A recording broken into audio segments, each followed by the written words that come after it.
Right, so a great feature of this is all made of plastic, so it can be easily washed down. So how I do it when I wash it out is just with a hose pipe. Kind of get wet as I do this.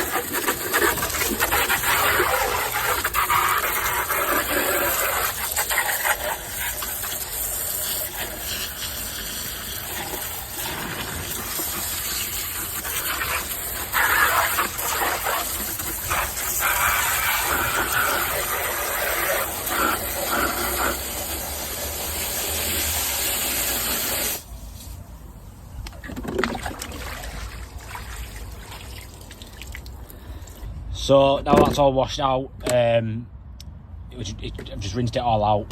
We're going to get a sponge from inside, give it a wipe down, dry it all out. We'll head back over to the van and we'll get it all loaded out and see what we can get put in it and show you how I use it and how it works for me.